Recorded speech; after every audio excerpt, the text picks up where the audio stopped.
Boa noite. Boa noite, pessoal. Boa noite. Boa noite. Estamos começando a nossa tertúlia aqui com meia hora de atraso. E foi interessante que muita gente perguntava para mim o que é tertúlia, né? Que não é um termo muito comum, né? Tertúlia é uma reunião de amigos para tratar de assuntos literários e para tratar de assuntos artísticos ou históricos, como é o nosso caso. E o Instituto Imperial Catarinense, que é uma associação de monarquistas aqui em Florianópolis, está promovendo e vai promover daqui para frente várias tertúlias, vários encontros. Por quê? Qual é o nosso objetivo? Nosso objetivo é restaurar o sistema monárquico de governo. E é um termo bastante exótico. Quando se fala em monarquia, a reação das pessoas é sempre a mesma. E é engraçado que quando se fala em monarquia para uma pessoa sem cultura, né, se eu falar com a Benedita, a minha empregada, ela vai reagir de um jeito. E se eu falar com o médico cirurgião que fez a minha cirurgia do joelho, ele vai reagir do mesmo jeito. Então, qualquer nível de social ou econômico atualmente no Brasil, quando se fala em monarquia, a reação das pessoas é sempre a mesma. Mas nenhum argumento é lógico, nenhum argumento tem consistência para derrubar. Então vem aquela história, a monarquia. Só se eu for rei. Aí a gente tem que responder. Só se você for filho do rei, você vai poder ser rei, senão nunca você vai ser rei.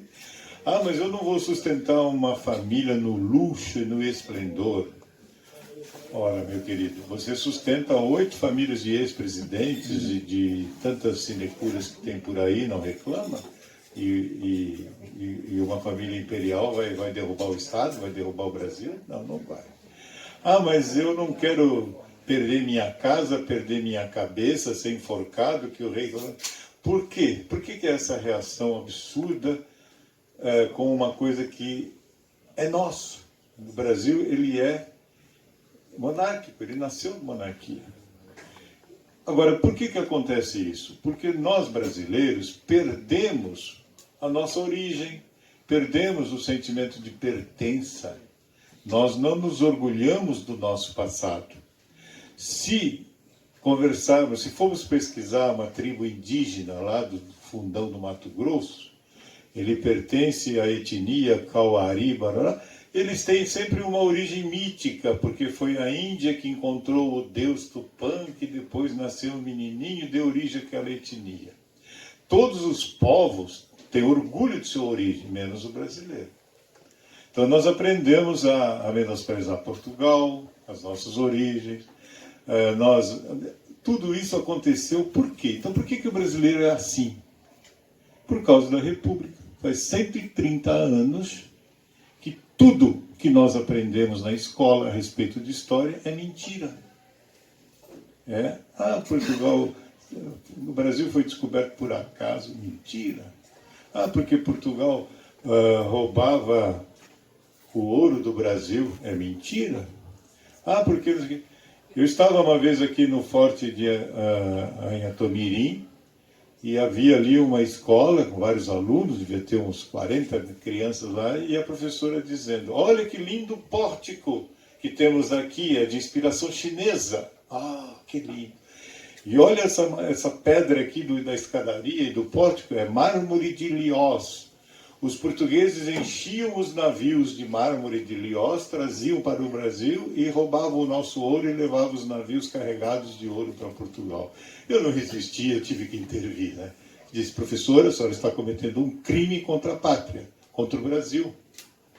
O mármore de Lioz vinha assim nos navios para fazer lastro, para que os navios tivessem estabilidade na navegação. E depois, se eles levavam o ouro, quem era o dono desse ouro? Era Portugal, isso aqui era território português.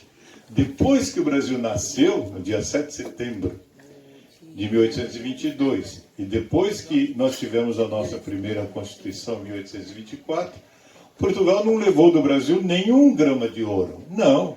Antes eles tinham essas terras, era o fazendão deles, assim como nós temos um sítio lá em Rancho Queimado e vamos buscar galinha, ovo, laranja lá, eles iam buscar aqui, era deles.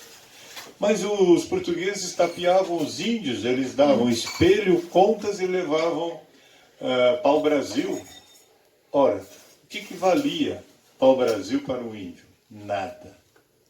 O que valia o pau-brasil para o português? Tudo. O que valia um espelho e um facão para o português? Nada. E para o índio? Tudo. Então não havia roubo. O que havia foi negociação. Um precisava de uma coisa, outro precisava de outra. Mas na escola a gente aprende a não amar o Brasil. A gente aprende a ridicularizar Portugal. Portugal foi o único país na Europa que nasceu pronto. Em 1179, o Papa da época, Alexandre IV, se não me engano, reconheceu Portugal como nação independente. E nós tivemos o primeiro rei de Portugal em 1139, Dom Afonso Henriques, que fundou Portugal. Não existia Alemanha, não existia Itália, não existia Inglaterra praticamente, não existia nada. Mas Portugal já era um país de homens aventureiros. Portugal estava voltado para o mar, de costa para a Europa e o mundo inteiro pela frente. Então, Portugal se desenvolveu. Tivemos a primeira dinastia de reis de Portugal, a dinastia de Borgonha. Em seguida, tivemos a dinastia de Avis, os reis de Portugal, que pesquisaram e perseguiram o mundo todo, né? O português tinha terras no Japão, Nagasaki, foi fundado por japonês. E na língua japonesa, até hoje, nós temos vários termos portugueses que os portugueses lá deixaram, no século XV. Né? O português tinha terras na Oceania, na África, na Índia, em todos os lugares.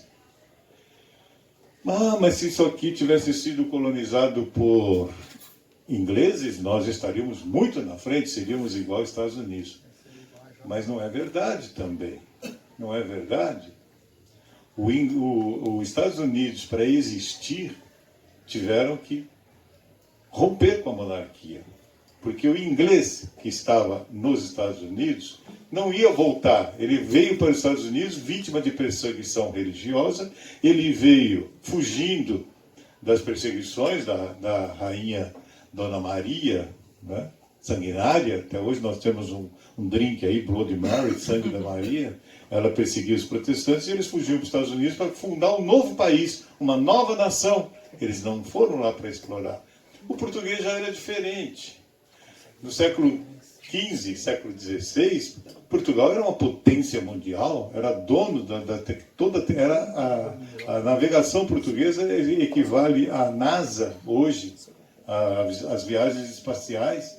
E o português não tinha nenhum interesse em vir para cá para formar um país, ou ir para Moçambique, ou ir para Angola, ou ir para a Índia, Goa, Damão, Diú, ir para Macau, na China. Por que faria um português sair de Lisboa, com toda a tranquilidade que tinham, com todo o progresso, e vir morar no Brasil? Era difícil. E a população de Portugal naquela época era estimada em 2 milhões de pessoas. E eles tinham terras no mundo inteiro.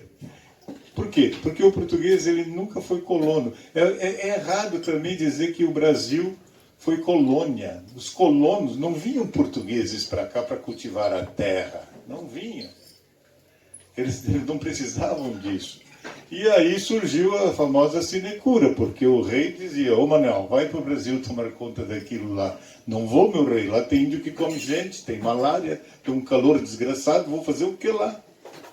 Não, mas vai lá, arrecada R$1.000 para a coroa, que você pegar acima disso é teu. Está aí a origem da nossa corrupção que todo mundo luta tanto. Não é? Porque o americano, o inglês chegava nos Estados Unidos, encontrava um clima muito parecido com a terra dele. O português saía de Portugal, vinha para cá e pegava 40 graus, malária e índio que comia gente. primeiro bispo brasileiro foi devorado pelos índios. Mas isso não diminui em nada o valor de Portugal. Esse processo civilizatório que Portugal trouxe para o mundo inteiro. Não é? A riqueza que nós herdamos de Portugal. Não é? Aí a gente olha o mapa do Brasil e não se pergunta por que nosso país é imenso, cercado de países pequenos e cheio de problemas na América Latina toda. Alguém fez esse país. Mas voltando a Portugal, Portugal então tomou posse dessa terra e naquela época quem reinava era a dinastia de Bragança. A dinastia de Bragança perdurou em Portugal até 1910. E houve um momento em que Dom João VI, filho da rainha da época, Dona Maria I, precisou, a família imperial, a família real portuguesa precisou sair de Portugal. Por quê? Porque Napoleão Bonaparte estava invadindo toda a Europa. Prendeu o rei da Espanha e ia acabar com Dom João VI. Dom João VI resolveu, então, trazer a capital do Império Português para o Rio de Janeiro. Primeiro para Salvador e depois para o Rio de Janeiro.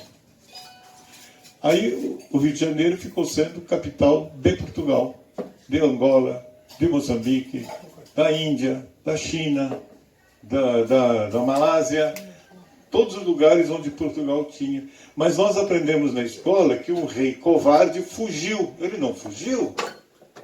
Se o ladrão entrar na sala da minha casa, eu vou me esconder no banheiro. Não é fuga, é estratégia. O que Dom João VI fez foi estratégia. Ele trouxe a sede do Império Português para o Brasil. Foi a primeira semente do nosso país.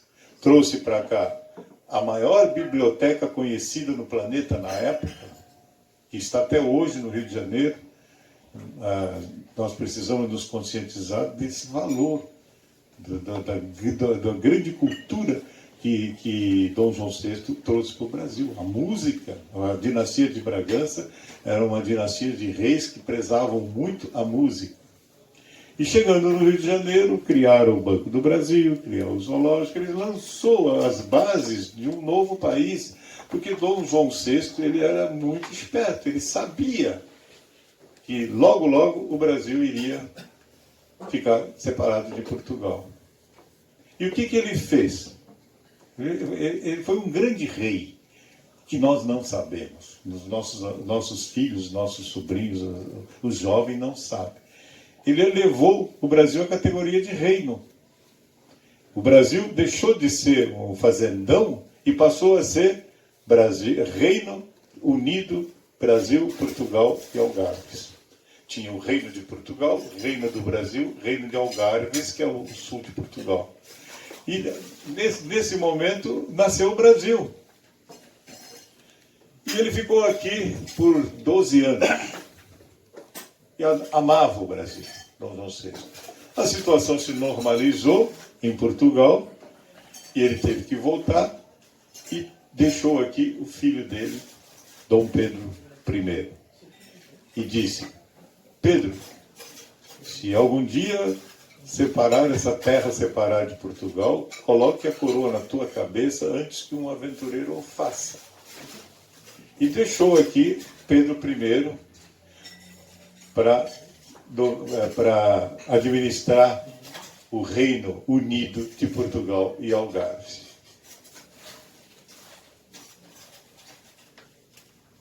Portugal queria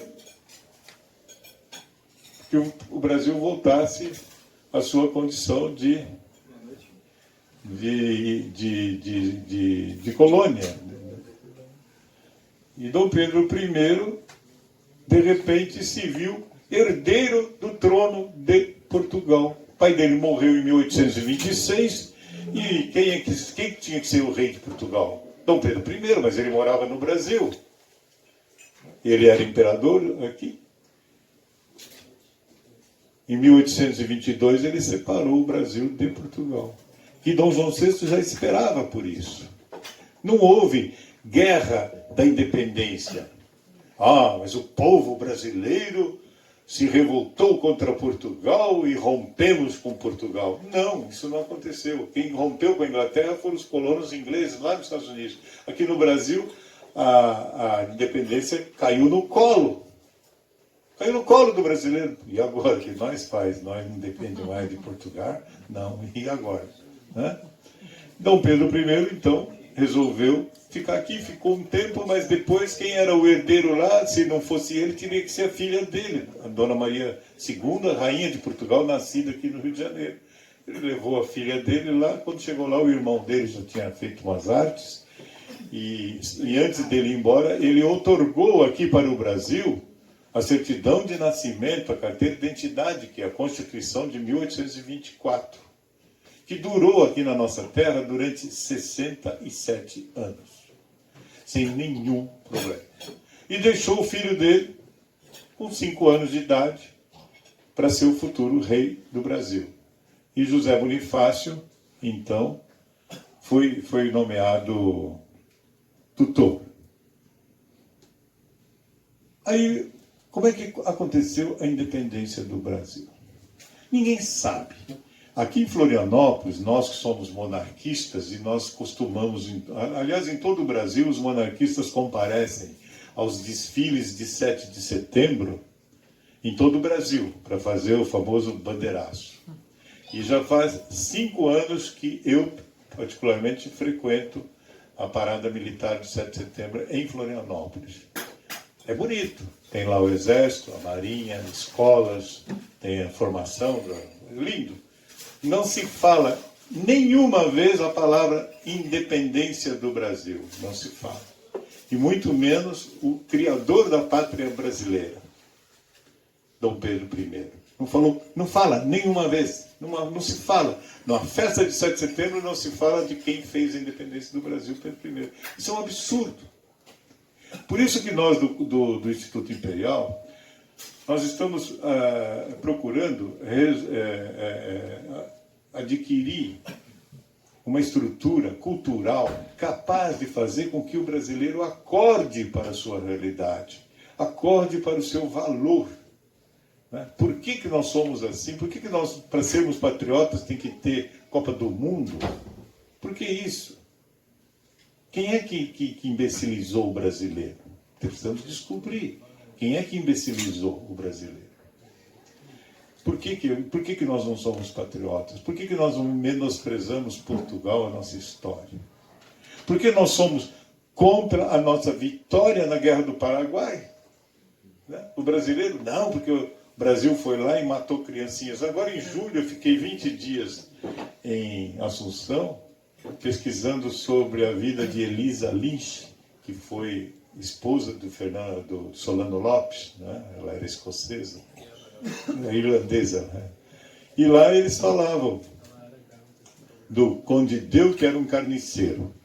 Aí chegaram para mim e disseram, mas o Conde Deu matou todas as nossas crianças. Eu disse, não, ele não matou. Quem matou foi Solano Lopes, que invadiu o Brasil, que era um louco, e que colocou crianças para combater o exército brasileiro. Então, no Brasil não matou, e eles odeiam o Conde Deu lá, porque o Conde Deu pôs um fim na Guerra do Paraguai. Então, precisamos resgatar a nossa história, precisamos resgatar o nosso sentimento de patriotismo. Precisamos amar o Brasil. Precisamos olhar o mapa e olha que a extensão territorial. Quem garantiu essa extensão territorial? Foi Pedro I e Pedro II. Foi a monarquia. Foi o rei. Por quê? Quando, antes de 1840, com o período da regência, apareceram muitos movimentos separatistas. O Rio Grande do Sul queria se separar com a Revolução Farroupilha. Depois tivemos a República Juliana, aqui em Santa Catarina, queria se separar do Brasil também. O Maranhão teve a revolta do Bequimão para separar o Brasil também. Teve a Confederação do Equador no Pernambuco para separar o Brasil. A Revolução dos Alfaiates na Bahia para separar o Brasil. Se não fosse a monarquia brasileira, nós seríamos hoje aqui 8 países diferentes, guerreando entre si. Mas aconteceu um fenômeno interessante que foi a maioridade de Dom Pedro II. O menino tinha 14 anos. Agora eu pergunto para vocês, o que tinha em comum um gaúcho de Uruguaiana, lá do sul do Rio Grande do Sul, com um camarada que morava no Amapá, em Roraima, em Manaus, Pernambuco, no interior do Piauí? O que tinha em comum? Não tinha nada em comum além da língua. E olhe lá, e olhe lá. De repente passamos a ter um rei. Você perguntava para o gaúcho, quem é teu rei, gaúcho? É Dom Pedro II? Chegava lá na Bahia, quem é teu rei? A minha rei é Pedro II. Isso foi a união do Brasil. Dom Pedro II foi o denominador. Esse grande homem, Pedro II, né, esquecido da nossa juventude. Nossa juventude não sabe. A nossa juventude pensa que o Brasil nasceu quando eles nasceram. Né? Pega um jovem de 18 anos, não tem noção do nosso passado. Agora, feito isso, garantiu-se a integridade. Então, quem fez a grandeza do Brasil, a grandeza territorial, é o Brasil. Agora, o que é o Brasil? Porque eu vim aqui para falar de monarquia. E por que nós queremos a restauração da monarquia? Não é um sonho absurdo, uma utopia, uma bobagem tão grande. Basta pesquisar, basta se interessar pelo assunto e, sem nenhum preconceito, entender por que esse movimento hoje cresce muito no Brasil. É o movimento que mais cresce no Brasil hoje, em termos de política, é o movimento monárquico. A monarquia fez a independência do Brasil. Depois, eu não vim aqui para dar uma aula de história, nós viemos aqui para conversar sobre um assunto, mas depois, Dom Pedro II, aos 14 anos de idade, se tornou imperador do Brasil. E foi administrando o Brasil muito bem. Por 49 anos, o Brasil é o único país da América Latina que tinha encontrado seu destino. Nós tínhamos dois países que haviam encontrado: Estados Unidos da América do Norte e o Império do Brasil. Durante o Império do Brasil tivemos muito progresso, muito. No século XIX, o Brasil tinha a segunda mais poderosa e importante marinha depois da Inglaterra. Só a Inglaterra era mais poderosa que o Brasil. O Brasil foi o primeiro país no mundo a ter iluminação pública na cidade de Campos, no estado do Rio de Janeiro. Nova York ainda não tinha, mas o Brasil já tinha. Nós somos o segundo país do mundo a ter correio organizado. Nós fomos... A nossa rede de estrada de ferro era muito maior que a dos Estados Unidos na segunda metade do século XIX. Então, o primeiro país a ter um cabo submarino para se comunicar com a Europa foi o Brasil. E o Brasil ia indo muito bem.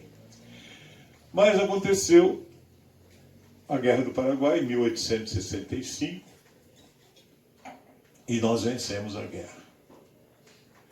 Os militares, e agora, para falar disso, a gente precisa entender que naquela época nós não tínhamos um exército nos moldes que temos hoje.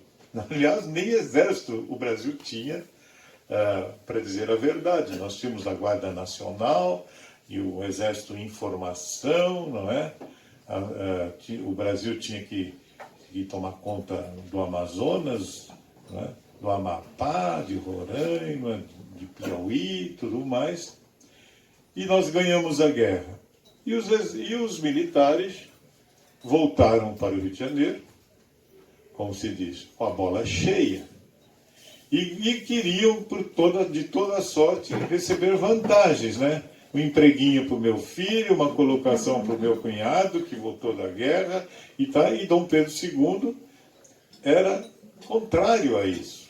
Dom Pedro II dizia: no Brasil só tem 2 lugares para os militares: ou no quartel, se preparando, ou na guerra, defendendo a pátria. Na administração, não. Tanto assim que durante o Império todos os ministros da guerra eram civis.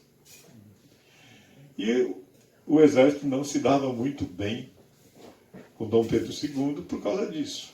Eles queriam recompensas e tudo pela vitória da Guerra do Paraguai.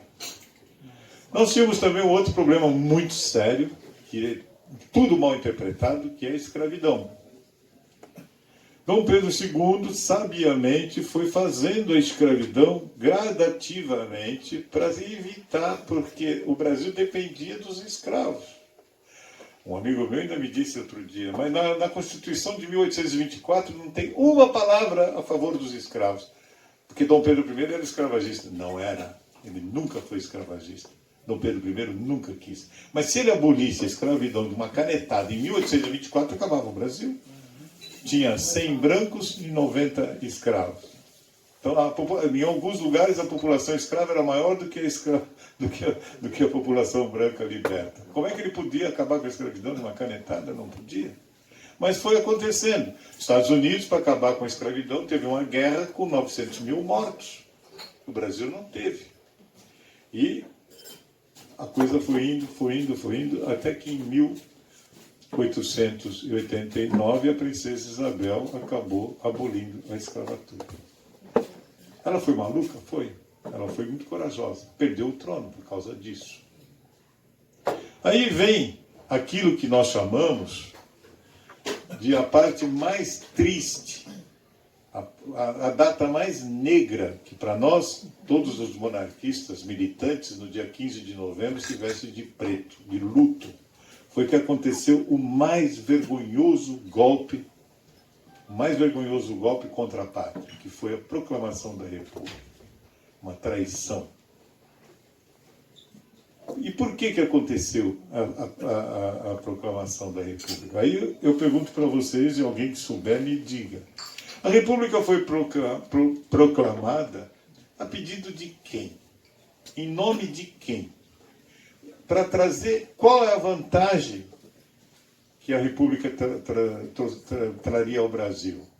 Por que colocaram a família real, Dom Pedro I, Princesa Isabel, Imperatriz Teresa Cristina, no navio, despacharam para a Europa de madrugada, às 2 horas da madrugada, com a roupa do corpo? E eu pergunto para vocês, onde é que foi parar as joias da coroa brasileira, que era depositada no Banco do Brasil, que hoje estaria valendo 5 bilhões de reais? Onde foram parar?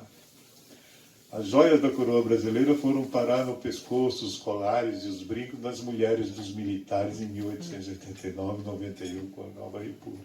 Sumiu, desapareceu. As joias da Imperatriz Teresa Cristina, que ela era uma princesa italiana, quando ela veio para o Brasil, ela trouxe muita coisa, inclusive as joias particulares dela. Onde foram parar?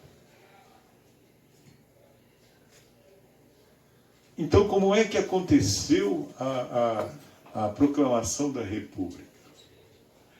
Sem entrar muito em detalhes, eu posso dizer que o nosso exército estava contaminado pelas ideias positivistas de Auguste Comte, onde a ciência é que explica tudo, mais nada. E era uma religião aquilo. O positivismo não era só uma ideia filosófica, era uma religião. Tem uma igreja que existe até hoje no Rio de Janeiro e em Porto Alegre. Eram os dois lugares onde vicejavam essa excrescência. Né? Eles adoravam uma deusa, a deusa da razão. A deusa tem até uma estátua lá, a razão. E eles achavam que o progresso só dependia da ciência, que não sei...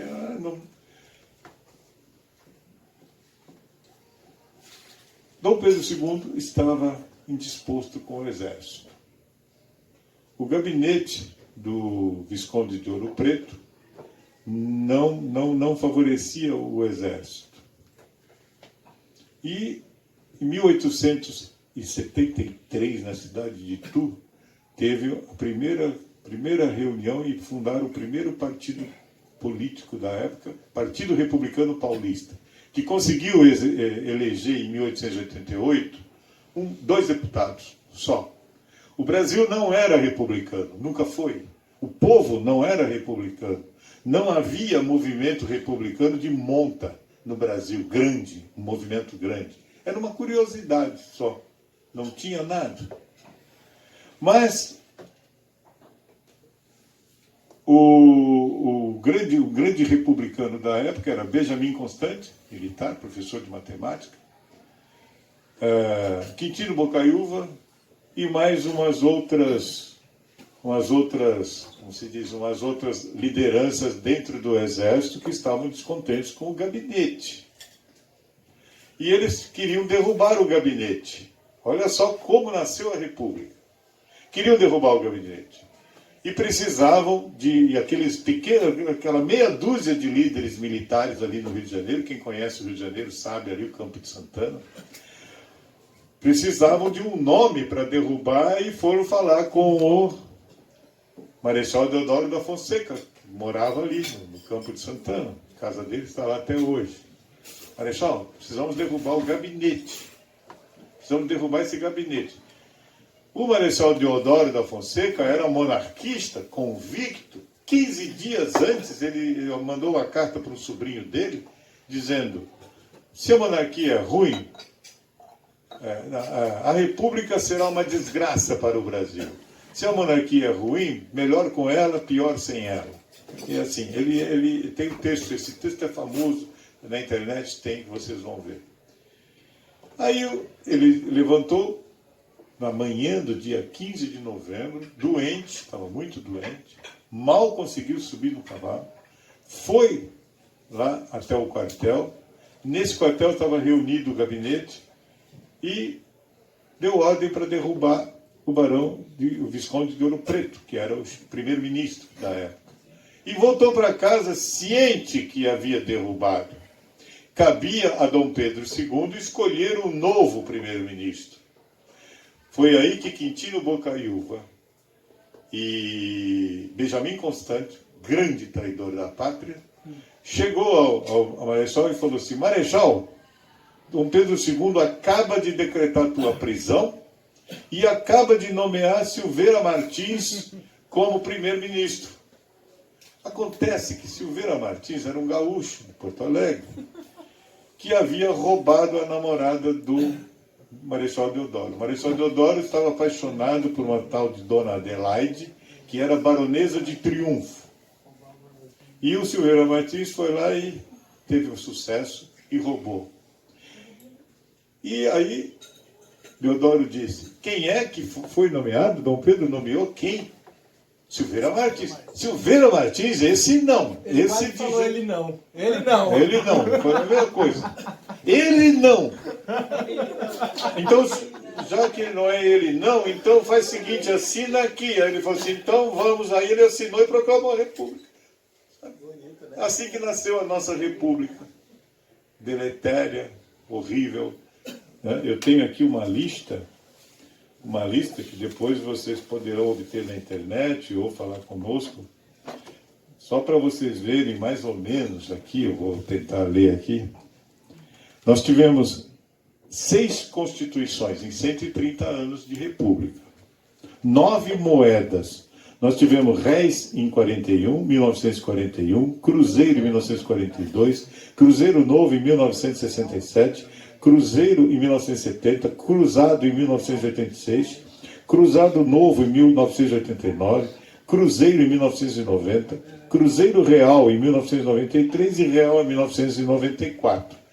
No tempo de Dom Pedro II, o nosso dinheiro era equivalente ao dólar e à libra esterlina, estável, durante 50 anos, não teve variação.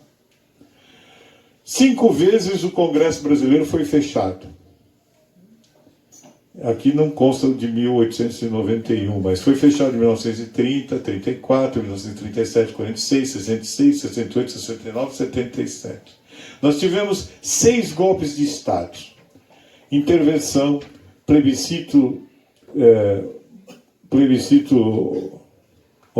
ignorado, de 2005, né, do armamento. O povo escolheu uma coisa e o governo fez outra. Né? E assim... Nós tivemos 13 presidentes que não concluíram o mandato.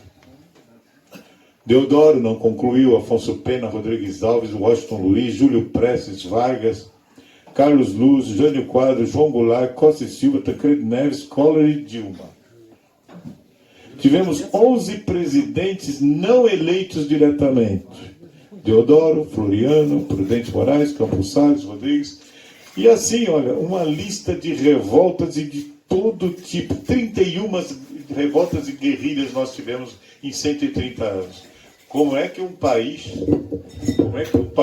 pode progredir e ir para frente com essa história? Com essa história? Não pode. Eu fazendo uma palestra em São Paulo, numa escola de um bairro muito bom lá, Campo Belo, o professor falou: olá, doutor Jairo, que bom, seja bem-vindo, tudo mais.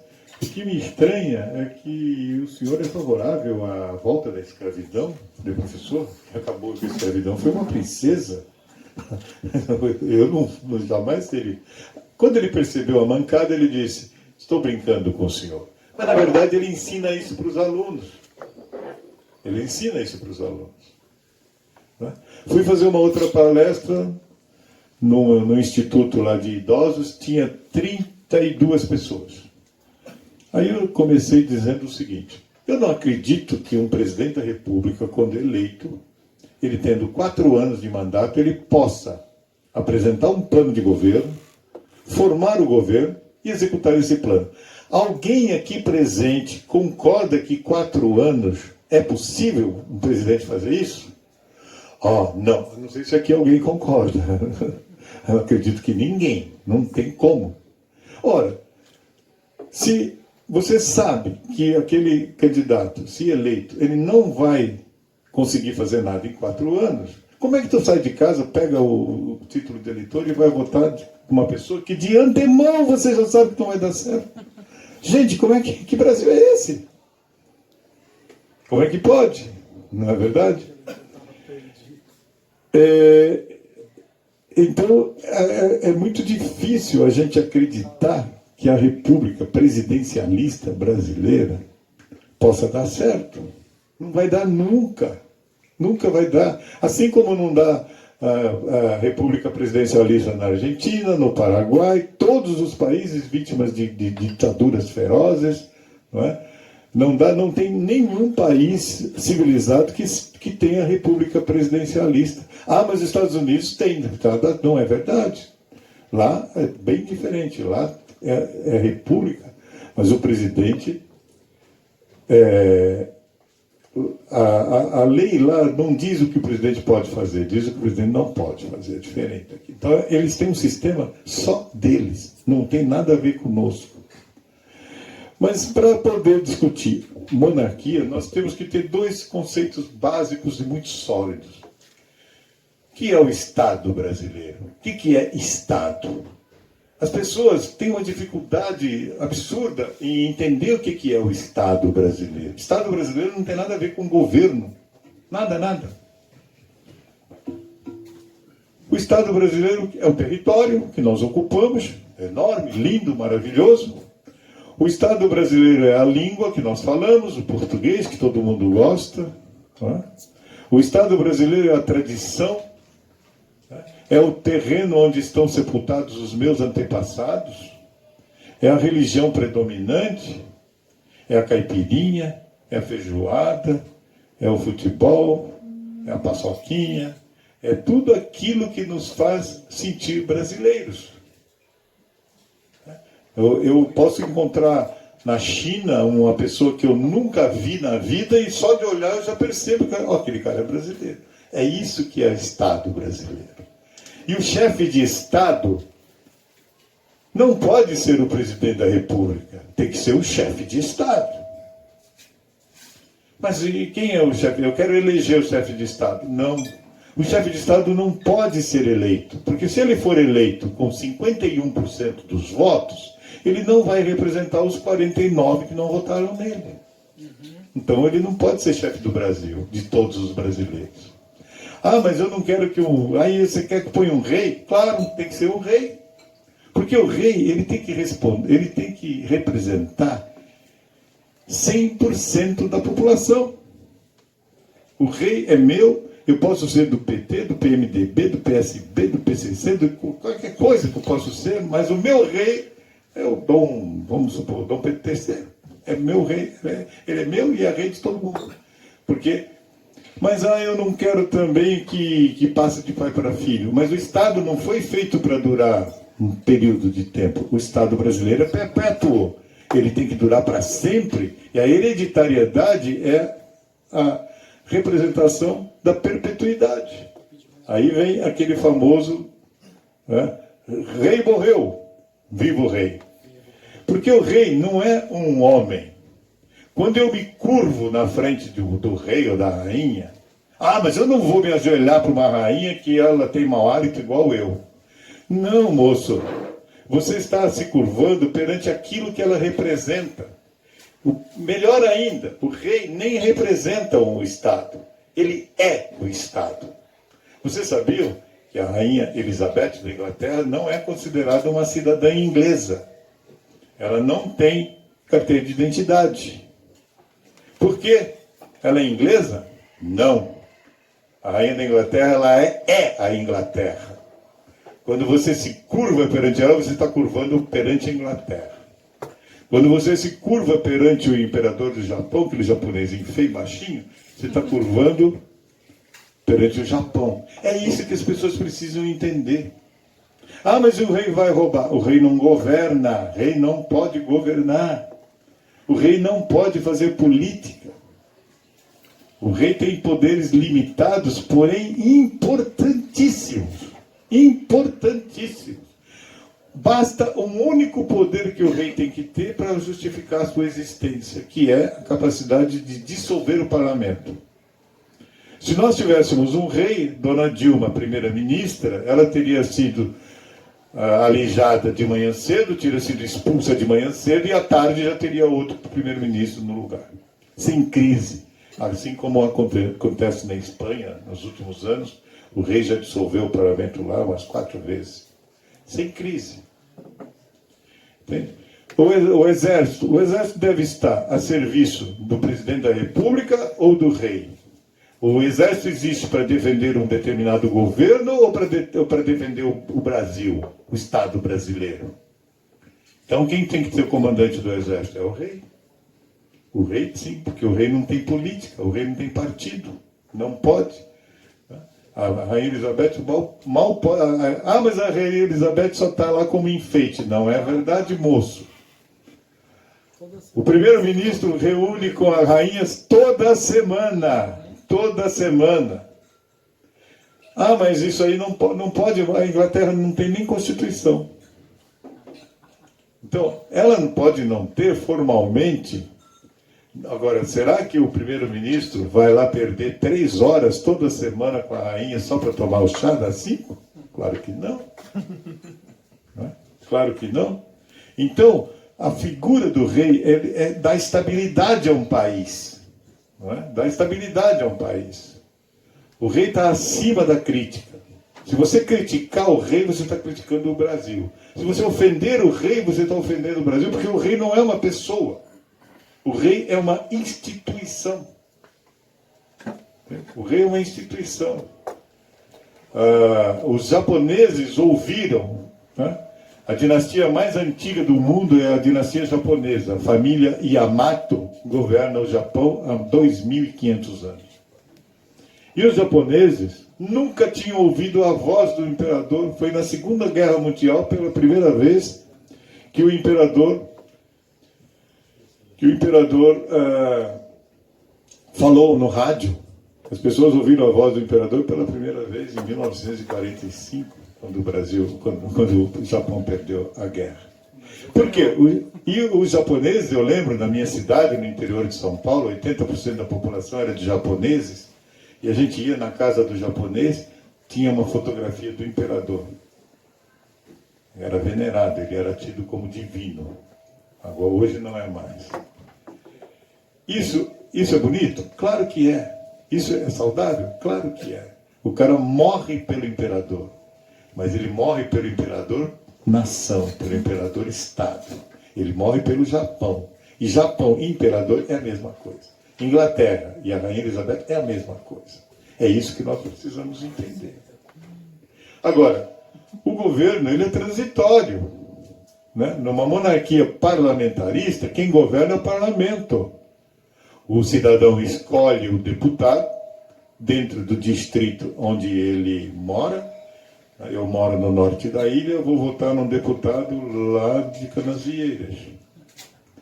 E esse deputado vai para Brasília, eu dou uma procuração para ele. Para ele fazer o quê lá? Formar um governo. Ô, seu Zé, vai lá e forma um governo. E por que para ter um sistema monarquista, parlamentarista, tem que ter voto distrital? Eu não posso morar aqui e votar num deputado que mora lá em Criciúma, eu nem sei onde é a casa dele, então eu tenho que votar no meu distrito. E eu dou uma procuração, você vai lá em Brasília para formar um governo, viu, seu deputado? Tá bom, vou lá. Chegando lá, os 300, 500, 600 deputados, tomara que seja só 120. Eles escolhem quem vai governar o país. E quando esse primeiro-ministro que vai governar o país é escolhido, ele já tem maioria. Não precisa negociar, não precisa vender cargo, não precisa nada. E o primeiro-ministro vai governar por quanto tempo? Uma semana, 15 dias ou 15 anos. Margaret Thatcher governou a Inglaterra por quase 15 anos. E o primeiro-ministro governa enquanto ele tem a confiança do parlamento. Basta um deputado ele pisar na bola, né, pisar no tomate, como diz, o deputado apresenta uma moção de desconfiança, tira o primeiro-ministro na parte da manhã e escolhe outro à tarde, troca o governo. Agora, vamos trocar um presidente da República aqui no Brasil para ver a novela? Né? Então, falar em monarquia não é uma loucura, não é uma utopia, não é uma piada. É restaurar a situação que o Brasil já viveu. Ah, mas o povo brasileiro não está preparado para ter um rei. Como não? Nós já tivemos 67 anos de monarquia, pelo menos isso, quase um século, e o povo não está preparado. Claro que está. É que não querem que o povo esteja preparado. E não existe, eu desafio alguém aqui a apresentar uma contestação e um argumento contrário à monarquia parlamentarista. Que não seja essa, só se eu for rei, eu não quero que a prima... Essa é muito barata. Essa é muito barata. Então, João, apresente aí, agora nós vamos discutir, apresente um argumento sólido contra a monarquia parlamentarista. Eu nasci negro. Esse é o mais sólido que tem. E o que a monarquia tem contra você ter nascido negro? Trouxeram escravos para o Brasil. Hã? Trouxeram escravos para o Brasil. Ah, eles trouxeram escravos para o Brasil? Não é verdade. Aprendi no ensino médio. Não é verdade. Eles compravam negros que já eram escravizados no Brasil. Assistiu Santa Baquita. Santa Baquita. Santa Baquita mostra isso. A escravidão. Tanto que você vai ter história de escravidão, não só de negro, mas os próprios brancos. Os europeus durante anos foram escravos de quem? Dos mouros. O mouro é o que? É loiro? Não, é preto. Então o que a República fez ainda de maléfico para o Brasil? A República criou heróis que nunca existiram. Tiradentes nunca foi um herói nacional. E existe pesquisas da Unicamp, vocês poderão encontrar, entre no site da Unicamp e coloquem lá, Isidro Gouveia. Isidro Gouveia é o nome de um bandido que foi enforcado no lugar de Tiradentes. Ah, meu Deus do céu. Tiradentes não foi enforcado. Tiradentes foi, a maçonaria levou Tiradentes para Portugal. Tiradentes voltou para... Alô? Tá bom. Tiradentes voltou para o Rio de Janeiro, casou-se com uma senhora chamada Perpétua, abriu uma farmácia na rua Gonçalves Dias e morreu com 83 anos. Essa é a tese da Unicamp, comprovado. Comprovado, vocês pesquisem. Não é? E o Isidro Gouveia foi enforcado. Cortaram a cabeça? A cabeça desapareceu, não tinha como identificar. E ele tinha que ser enforcado mesmo, e a família dele foi para Paris com muito dinheiro, para nunca mais voltarem ao Brasil. A Anita Garibaldi, aqui, nossa heroína de Dois Mundos, alguém pode dizer o que ela fez de heróico para ser heroína, nome de rua?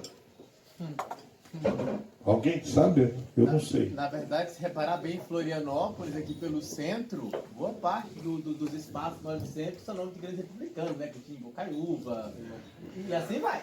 Eu moro na Então, Rua é- Tiradentes. Então eu pergunto, o que a Anitta Garibaldi fez para ser heroína? Nada.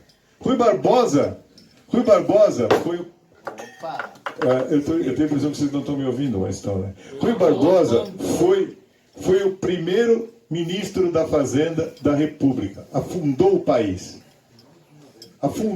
Nomeou a família toda dele até terceiro grau como funcionário público no Ministério da Fazenda. Só um filho dele, que era hippie, né? Rebelde, que não aceitou a sinecura. Entendeu? E é herói nacional. Quintino Bocaiúva, Benjamin Constant, todo esse pessoal deveria ter sido enforcado, são traidores da pátria.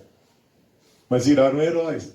Em São Paulo, Zumbi dos Palmares, que era escravocrata, bandido, matou o tio, queriam formar um reino africano no interior do Nordeste e virou herói da independência, da liberdade, herói da liberdade, quando ele mandava executar qualquer escravo que fosse contra ele, ou que tentasse fugir do quilombo do Palmares. A princesa Isabel não é heroína, porque a princesa Isabel libertou os escravos e deixou-os à sua própria sorte.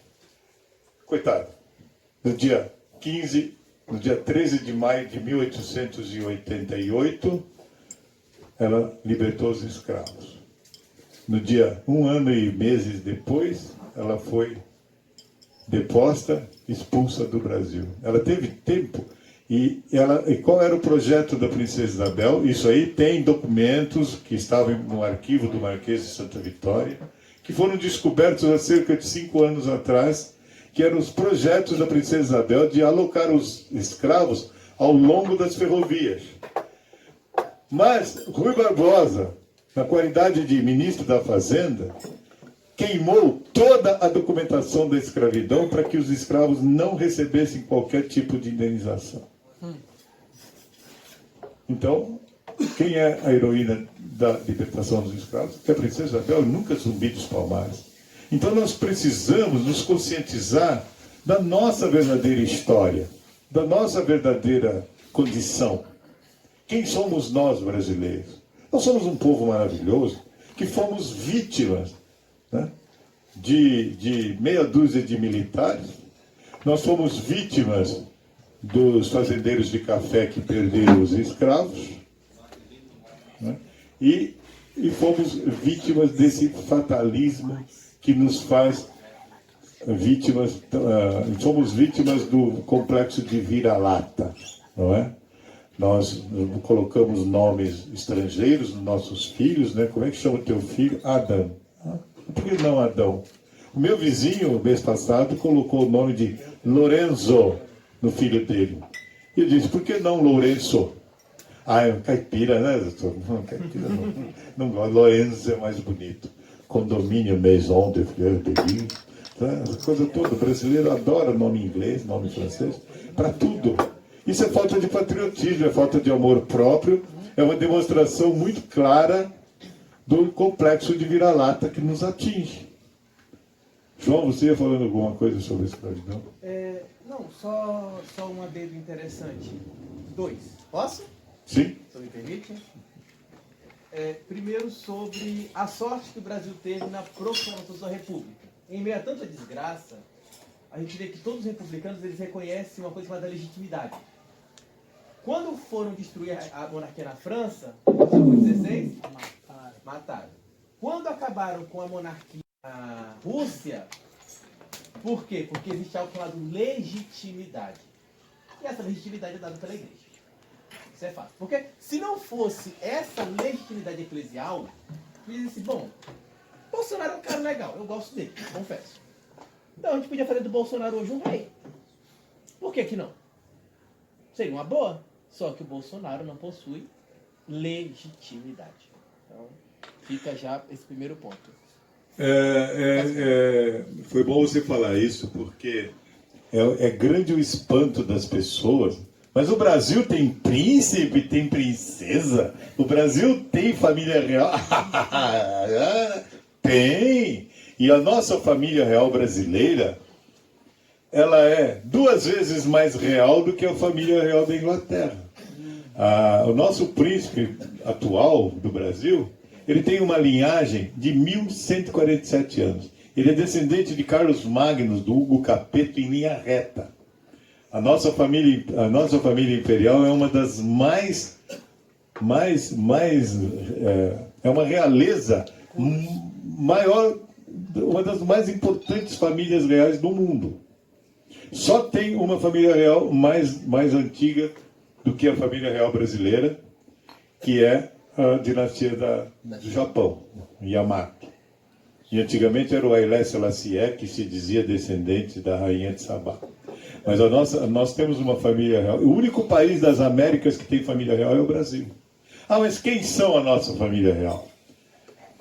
A nossa família real, ela é aparentada com todas as dinastias do mundo, da Europa, vamos dizer assim, da Europa. Né? O nosso príncipe imperial, o Dom Luís de Orleans e Bragança, ele é príncipe da França, ele é príncipe da Baviera, ele é príncipe das duas Sicílias, ele é de todas as famílias reais, entendeu? E são preparadíssimos. Hoje todo mundo conhece Dom Luís de Orleans e Bragança, que é deputado federal. Um homem preparadíssimo. Todos os nossos príncipes só estudam política. Todos eles. Todos eles estão muito preparados. Só que eles não se manifestam por quê? Não é função do rei falar de política. Eles só poderão exercer o poder moderador. Mas não sei se vai dar tempo de falarmos também sobre o poder moderador, mas eu vou dar só um toque quando alguém criticar. O juiz, numa partida de futebol, o juiz de futebol ele não joga bola, mas ele dá cartão vermelho, ele decide a parar. Então o poder moderador é o rei, no imbróglio qualquer, quem dá a última palavra é o rei, acabou e pronto. É a mesma coisa, a grosso modo. O poder moderador, que depois nós precisamos também estudar. E nós precisamos nos orgulhar da nossa família imperial. Procurem na internet, família monarquia brasileira, família imperial brasileira, quem são eles, o que eles fazem, por que eles não se pronunciam politicamente. Agora, como é que Luiz Felipe de Orleans e Bragança, deputado federal, como é que ele pode ser deputado? Porque o pai dele renunciou aos direitos dinásticos. O pai dele, ele é príncipe do Brasil. Ele era príncipe do Brasil, porque ele é da família Orleans e Bragança. Mas como ele se casou com uma moça que não tinha sangue real, ele foi obrigado a renunciar a qualquer participação dinástica. Então ele deixou de ser príncipe do Brasil, mas conserva o título de príncipe de Orleans e Bragança, porque ele pertence a uma família principesca. Mas ele pode fazer política. Mas os príncipes que são herdeiros, que fazem parte da família, que são dinastas, quer dizer, da família imperial, esses não podem fazer política, não fazem. Outra coisa, mas tem o ramo de Vassouras e o ramo de Petrópolis. O ramo de Petrópolis é uma novela artificial até, né? É uma história meio artificial. É uma comédia. O filho mais velho da princesa Isabel queria se casar com uma moça que não tinha sangue azul, vamos dizer assim, Dona Elizabeth. Então ele teve que renunciar. Ele renunciou por si e seus descendentes. Então os Orleans e Braganças de Petrópolis, eles não têm direito algum. Eles não são príncipes do Brasil. Eles são príncipes de Orleans e Bragança, o que é outra coisa. E tem muitas outras questões que aparecem com relação... Só um pouquinho, Jairo. Deixa eu fazer só mais um adendo. Sim. Você vai fazer o último adendo, que é o que o povo mais fala. O Laudêmio. Laudêmio é uma... Já falou do Laudêmio? Não, ainda não vou falar. Então vai ter que falar, mas só um pouquinho. O Laudêmio... mas a família imperial recebe o Laudêmio em Petrópolis. E eu costumo dizer, a minha família também recebe. Eu não sou de família real, mas a família da minha avó recebe Laudêmio na cidade de Jales, interior de São Paulo. Qualquer troca de proprietário lá, minha família recebe 2%. E não é. Por quê? Porque o Laudêmio é uma coisa que existia no Código Civil. Era o foral.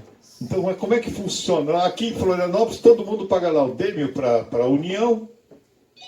O próprio Mercado Forte. Agora, qual é a origem do laudêmio?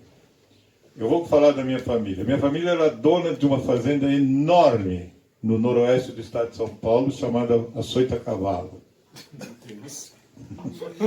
E de repente começou a aparecer gente lá para morar na fazenda. Então começou a morar lá, outro foi morando lá, outro foi morando lá, e o meu bisavô, meu tataravô, instituiu o laudêmio, coisa que era perfeitamente normal. Vocês podem morar na minha fazenda, vocês podem ter as suas casas, vocês podem vender as suas casas, mas cada vez que trocar de dono, vocês moram aqui por uma concessão minha. Então, vocês estão morando nas minhas terras. Vocês poderão usar, abusar, vocês poderão vender, vocês poderão exercer todos os direitos da propriedade, mas vai me pagar 2% da transação imobiliária que fizerem. Isso é perfeitamente legal. Não tem nada a ver com família real. Agora, quem era o dono do terreno onde se situa a cidade de Petrópolis? Foi Dom João VI que comprou. Era a fazenda Córrego Seco. De repente, todo mundo foi morar lá nas terras do imperador, Dom Pedro I. Aí pode morar, não tem problema, mas cada vez que troca de dono, vocês me pagam lá dentro. Estava previsto em lei, veio das ordenações afonsinas, o foral. Então, é uma ignorância atroz, uma comédia. Mas a família real vive de laudêmio. Lá em São Paulo, na rua 15 de Novembro, rua Boa Vista, rua Florencio de Abreu, parte do Vale do Anhangabaú, paga laudêmio para os padres do Mosteiro de São Bento. Muitas cidades do Brasil pagam laudêmio para a igreja, porque as pessoas doavam terras para a igreja e fundavam cidade naquelas terras, e o Código Civil permitia que se instituísse o laudêmio. Hoje não pode mais. Hoje não pode. Agora, quem tem laudêmio, enquanto tiver descendente habilitado, vai receber, até o dia que não tiver mais. Então, não aceitem esse argumento de que a família imperial recebe laudêmio, que absurdo. Eu, graças a Deus, tenho esse... Eu posso fazer uma observação? Eu achei muito interessante o que você está falando, porque eu morei na Inglaterra há 3 anos, e para mim agora é lógico, porque a gente aprende en passando o que é o laudêmio, mas não eu nunca tive essa noção. E na Inglaterra, o que acontece lá? Todo mundo fala, mas todas as terras são da rainha, e daí você compra, vende, mas tudo é dela. Aí é lógico, porque tem um laudêmio lá também. Sim. Talvez com outro nome. Mas, porém, lá todo inglês paga 0,67 centavos de libra por ano para a rainha. E isso é tido como o valor que se paga para uma monarquia. E deve ser o valor por ano, 67 centavos de libra por ano. Tá? Isso que aumentou, era 62. Então, aumentou. Mesmo convertendo para o real, esse valor fica irrisório para nós, né? Então, esse é o valor que representa realmente uma monarquia. E nós brasileiros não fazemos nem noção do que é isso. Então... existe um outro argumento que diz assim, mas a Rainha Elizabeth tem uma fortuna, meu Deus! Se a tua família estivesse acumulando riqueza nas 15 últimas gerações, você seria milionário também. É que as famílias reais usam de um instrumento chamado morgadício, onde só o filho mais velho herda. E na Europa também algumas famílias adotam esse sistema. O filho mais velho herda as propriedades, herdam todo, e os outros filhos só herdam os frutos dessa propriedade, chamado morgadício. Aí eles acumulam. Se a minha família tivesse acumulado propriedades, dinheiro, poder, produção, das últimas 8 gerações, nós todos seríamos milionários, eu seria milionário. Então, tem explicação, não é? Tem explicação. É que não vale esse argumento. Mas ela é rica. Para morar nas terras da rainha tem que pagar. Quanto que é? 67 centavos de libra.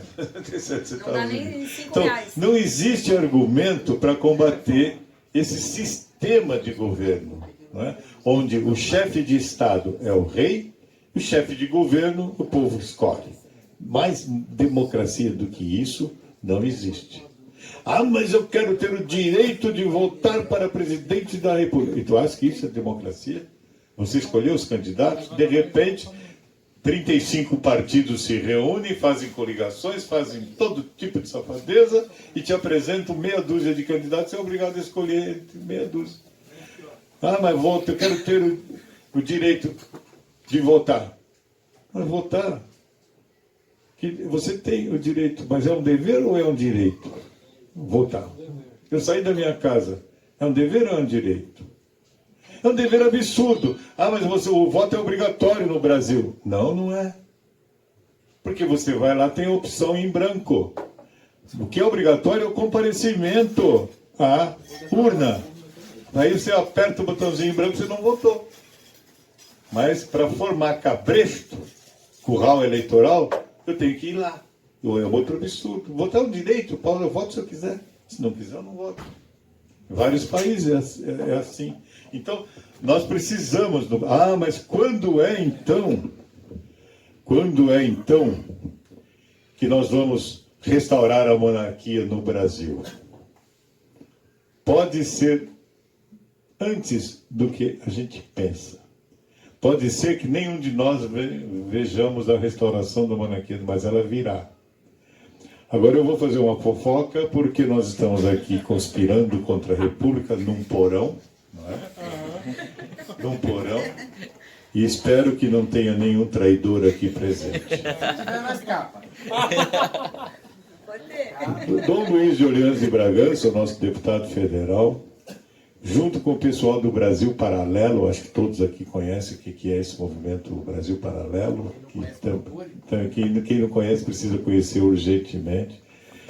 Ele e mais 52 luminares aí do direito constitucional elaboraram uma constituição parlamentarista monárquica. Já está pronta? Está prontíssima, guardada na gaveta, esperando que a qualquer momento o Bolsonaro possa fazer o famoso autogolpe. Ele vai chegar no Jornal Nacional às 8 horas e falar: brasileiros, a partir de amanhã a Constituição é esta aqui, ó. E o Exército vai dar o apoio. Isso não é intervenção militar. O Exército não vai administrar o país, só vai garantir Bolsonaro a outorga de uma nova Constituição. O nosso vice-presidente costuma frequentar semanalmente a casa do Mourão, a casa do príncipe lá, do Luiz Felipe Orleans de Bragança. E outro dia ele disse na televisão, não sei se alguém aqui ouviu, que ele é contra essa história de constituinte, porque os nossos deputados não têm a mínima condição de votar uma Constituição. Nenhuma. São criminosos os que estão lá dentro. E ele achava que uma Constituição outorgada seria muito melhor. E o Bolsonaro deu um pito nele, né? Alguém deve ter visto. O Bolsonaro deu um pito nele. Só que não foi um escorregão do vice-presidente. Foi um balão de ensaio. Foi para ver o que aconteceria. Tá? Então vamos encerrar esse papo aqui. Eu não vou falar mais nada, embora a gente esteja no porão conspirando contra a República. Eu posso fazer uma observação? Sim. Só antes? Porque eu sou um pouco crítica, né? Eu já vi Luiz Felipe de Orleans Bragança lá no Congresso faz mais ou menos um ano, porque eu sou membro do Brasil Paralelo, lá tenho aulas, mas antes não foi no Brasil Paralelo, foi naqueles vídeos que eles estavam passando no ano passado, já na época das eleições, que o Luiz Felipe de Orleans Bragança estava chamando o Congresso para apoiar essa Constituição que já foi elaborada por ele. Mas eu não sei se... Eu não acredito na legitimidade de uma Constituição outorgada para trazer a monarquia. Porque uma das aulas que eu tive é que o rei ele precisa ser aclamado. Onde é que está escrito isso? Então, foi uma das aulas do Brasil Paralelo. Sim, a família imperial brasileira, ela é contrária a golpes de Estado. Ela já sofreu um, Ela é contrária a golpes de Estado. É porque senão ela não Então, tem legitimidade. eticamente, eles são contrários. Agora, quem é que vai aclamar a monarquia no Brasil? Quando é que o futuro imperador do Brasil pode ser aclamado se 99,999 da população não sabe que ele existe? Não sabe o que é monarquia parlamentarista. Entendeu? Eu vou ficar vendo o rei andar de carruagem aí, dando chicotada nas costas das pessoas? Eu não. Preto. Não é? Como é que é? Você falou que gosta tanto de preto que se tivesse dinheiro comprava dois, não foi você que falou isso? Deus, já isso falei novo. Mas isso tudo é brincadeira, pessoal. Então vamos agora discutir o que eu falei agora. Será que eu falei muita bobagem? Não é? Será que isso serviu, o que eu falei aqui, serviu para que as pessoas procurem se informar a verdadeira história do Brasil? Quem é quem na história do Brasil? Quem foi a princesa Leopoldina, a mulher do Pedro I? Qual foi a participação dela na independência do Brasil? Qual foi? Ninguém sabe. As pessoas não sabem. Eu estava uma vez na Catedral de Buenos Aires, e lá na catedral do lado direito tem o túmulo de José Martí, fundador da nação argentina, o que fez a independência em 1810. Então tem uma cerimônia, porque lá tem uma guarda permanente 24 horas, e às 4 horas da tarde tem a troca da guarda. Uma cerimônia bonita. E tinha ao meu lado um grupo de enfermeiras formandas da USP, que estavam fazendo uma viagem de formatura, e eu comentei com elas, que pena que não fazem isso no túmulo do fundador do Brasil. Elas viraram para mim e falaram assim, mas o fundador do Brasil foi Pedro Álvares Cabral. Eles moram em Portugal, lá, está enterrado em Portugal. Enfermeiras formandas da Universidade de São Paulo falaram isso para mim. Disse, mas o fundador do Brasil é Dom Pedro I. Ele está enterrado no subsolo do monumento do Ipiranga, numa capela muito bonita, muito bonita. E vocês não sabiam? Não sabiam. Nem precisa como é que vai ser aclamado. A aclamação aí não vai existir. Não vai existir. Pois é, a tua resposta ela é fundamentada. Eu estou trazendo coisas do que Sim. eu estou aprendendo agora. Sim. Estou muito crua ainda. Seria interessante, né? Aclamar. Não, o senhor é o nosso rei. Não, um plebiscito traria com Não, legitimidade. plebiscito chama-se escolha. Ninguém pode escolher algo que não conhece. Já tivemos um plebiscito em 1993, quando ninguém sabia o que era parlamentarismo monárquico. Porque o povo foi deseducado para isso. Sim, eu já disse no começo que nós tivemos 130 anos de desinformação criminosa. Para ter uma ideia, basta pegar, por exemplo, as entrevistas do Dom Bertrand no programa da Marília Gabriela e do Jô Soares. Eles chamaram o Dom Bertrand lá para fazer papel de palhaço. O Jô mesmo foi. Não, completamente. O Jô foi deselegante. Foi um horror. Não, Dom Bertrand é a elegância em pessoa. Não, o Jô foi deselegante. Foi Não, totalmente- sim. Como ele é Dom comum. Bertrand, ele é tão elegante, mas tão elegante, que no impeachment da Dilma, no processo, a gente estava em São Paulo e nós passávamos, né? E as bandeiras imperiais rodando lá à torta direita. Aí o jornalista falou assim, de que estado é essa bandeira? Aí Dom Bertrand falou assim, como vocês são cara de pau. Vocês fazem novelas sobre o Império e não têm a decência sequer de estudar a história do Brasil. E tocou adiante. Não, Dom Bertrand, ele não desce, né? Enfim. O meu último adendo. Quando nós vemos a questão da escravidão no Brasil, que é o que o povo mais aborda. Agora é isso, é. Ele fala. A maioria das leis anti-escravagistas, o nome dela está intrínseco nela. Por exemplo, a lei do ventre livre era a lei que definia livre, tá? A lei do sexagenário definia livre os escravos de 60 anos. Tá. E a lei áurea? Por que ela tem esse nome? A lei áurea, ela é instituída em 1888. Nesse ano, um homem chamado Leão XIII, que era o Papa da época, fazia 50 anos de sacerdote, de padre. Há 50 anos atrás ele tinha virado papa. Então eram suas bodas de quê? De ouro. A princesa Isabel, que foi a única brasileira no Brasil até hoje a ter recebido a rosa de ouro do Papa. Que é uma comenda do Vaticano. Isso, nenhuma outra pessoa, nem o Lula, por parte de Francisco, nunca recebeu. O que eu acho estranho, né? Que já devia ter mandado pra ele, que os dois são igual. Enfim. Ela manda uma carta ao Papa e diz assim, Santíssimo Pai, porque ele era diretor espiritual dela. Ela era muito católica. Sim, E foi exatamente isso que levou à queda do Império. Porque tanto o avô dela, Dom Pedro I, como o pai dela, Dom Pedro II, não vou dizer que eles eram anticatólicos, isso não. Mas eles não colaboraram muito com a igreja, digamos assim. Né? Dom Pedro II manda prender Dom Vital, o que foi escândalo para a época. Porque Dom Vital se negava a casar maçons e católicos. Ela pergunta a ele, o que que o senhor quer no vosso de presente nas vossas bodas de ouro? Se o senhor me pedir metade do Brasil, eu vos darei. E ele fala o que para ela? Não quero o Brasil. Apenas quero que tu dê liberdade a esses homens negros. A lei áurea tem esse nome porque foi o presente que Dona Isabel deu ao Papa Leão XIII, nas suas bodas de ouro. Por isso que você vai ver essa implicância da esquerda com relação à monarquia. Porque você só vai entender a esquerda se você voltar lá nos jacobinos. Qual era a divisa dos jacobinos? Nós precisamos enforcar o último rei nas tripas do último padre. É uma revolução contra a igreja e contra a nobreza.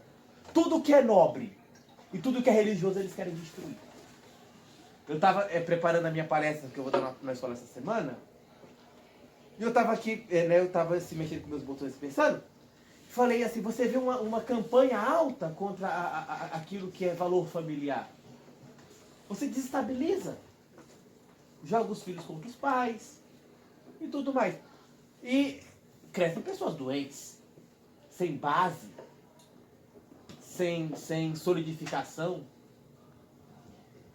E você vê que essa campanha ela vai avançando de um modo que a sociedade ela tende cada vez mais a se imbecilizar, né? Eu lembro daquela Greta, aquela menina ridícula lá, que falou assim, nós vamos decidir o destino do mundo. Eu falei, minha filha, vocês não decidem nem quem é homem e quem é mulher. Você não sabe o que vocês são. É homem no corpo de mulher, mulher no corpo de homem. Decide, meu amor. É desse jeito. Então, é a chamada revolução. E ela vai tendo processos. Nós estamos hoje na 4ª revolução, que é a chamada revolução cultural.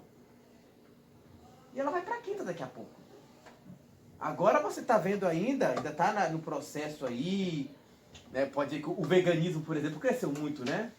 O veganismo, as ideias veganas, a mãe natureza. E aí, isso é uma coisa até interessante, porque assim, você vê que a natureza, ela se tornou algo sagrado. Só que a palavra sagrado vem daquilo que é sacralizado. E a palavra sacralizado vem daquilo que vem de sacrifício. Por que a religião católica é sagrada? Porque o fundador dela, nosso Jesus Cristo, se sacrificou numa cruz. Por que a natureza virou sagrada? Porque as pessoas, em nome da natureza, não, porque se uma mulher tiver 10 filhos, ela vai prejudicar o meio ambiente. Então manda matar os filhos dela. Crucifica eles. Para que a natureza possa sobreviver. É uma sociedade doente. Completamente doente. Não é à toa que tivemos há 2 anos atrás o escândalo da baleia azul. Lembra da baleia azul ou ela já ficou assim esquecida? Lembra? As provas, né? Povo doente. Uma sociedade que não tem onde se agarrar. Infelizmente dá nisso. Eu faço filosofia na UFSC, eu vejo essas aberrações todo dia. E segundo nosso entendimento, o chefe de Estado encarna a pátria. Então a dona Dilma, na época da Copa do Mundo, ela era a encarnação da pátria. Ela era chefe de Estado e os brasileiros mandando a dona Dilma, filha da puta, olha só, estavam xingando o Brasil. Estavam xingando o Brasil. E o brasileiro não se deu conta disso. Porque o bem ou mal ela era chefe de Estado. Daí outro absurdo da República acumular as duas funções numa pessoa só. O presidente da República, chefe de governo, e ao mesmo tempo chefe de Estado. Agora o Bolsonaro foi participar da coroação do imperador do Japão e foi como manda a regra internacional, como manda a etiqueta. Ele foi vestido de casaca e todas as condecorações. Todos os chefes de Estado foi criticado covardemente na internet. Olha que palhaço! Olha que ele foi fantasiado de carnaval. Porque as pessoas que não entendem o que é relações internacionais, o que é protocolo, o que é etiqueta internacional. Ele foi como deveria ter ido, mas o povo não entendeu, não entende, não sabe. Como é que nós vamos fazer plebiscito e fazer o povo escolher? Eu não voto no Bolsonaro porque ele foi fantasiado lá no Japão. Então, não estou defendendo porque as nossas tertúlias, os nossos bate-papos não devem conter política, né? Aqui todo mundo é santo, nós somos aqui só monarquistas. Porque não podemos confundir sistema com regime. É outra coisa. Sistema e forma é uma coisa, regime é outra. Tem muitas repúblicas que são democráticas, né? E que nunca teve eleição, né? O Cuba é uma república. Venezuela é república. Coreia do Norte é uma república. República Democrática da China. A República Democrática da China também é. Mas eu não quero, eu já vi gente muito importante falando isso. Eu prefiro democracia, monarquia não. Monarquia é sinônimo de democracia. Jairo, quando Dom Pedro II é destituído, o presidente dos Estados Unidos mandou uma carta para você e falou assim: acabou de morrer a única democracia das que existia Américas. nas Américas, o presidente dos Estados Unidos. Mas como diz acho que era o Talleyrand que falava isso, né? Democracia é quando você manda em mim. Se eu mandar em você é ditadura. Aqui em Florianópolis tem 2 padres franceses que fazem um serviço social muito importante no Morro do Erasmo, aqui. E esses padres são muito ativos, muito espertos, convidaram a princesa Dona Cristina, que é a princesa do Brasil. Ela é casada com Dom Antônio e mãe de Dom Rafael, que seria o nosso imperador. É o quarto na linha de sucessão. E ele chamou a Dona Cristina, que é princesa da Bélgica, que é casada com o Dom Antônio aqui do Brasil. Eles moram em Petrópolis. E os padres aqui convidaram para elas virem aqui para Florianópolis, para eles virem aqui em Florianópolis, e a Dona Cristina é patronesse desse serviço social que os padres fazem aqui em Florianópolis. E teve uma missa solene aqui na catedral, e logo depois da missa um coquetel maravilhoso no salão da igreja daqui da catedral. E eles convidaram 50 socialites de Florianópolis para fazer parte desse serviço social. 50 senhoras da mais alta sociedade da cidade de Florianópolis. Aí os príncipes se postaram lá em determinado lugar e as 50 mulheres, todas com o cabelo laqueado, assim, muito bonitas, foram cumprimentar. Só uma cumprimentou a princesa do jeito que manda o protocolo internacional. Aí uma chegou para mim e disse assim: engraçado, as rainhas geralmente são meninas, eu vejo no Oktoberfest, na festa do peão aqui na Comic-Con, e essa é uma senhora idosa, né? Eu falei, só que essa é princesa de verdade, minha senhora. Ela não é princesa. Ela não é princesa da festa da cerveja, nem do Oktoberfest. E esse povo pode escolher participar de um plebiscito? Não pode, não tem noção, não sabe. Não sabe.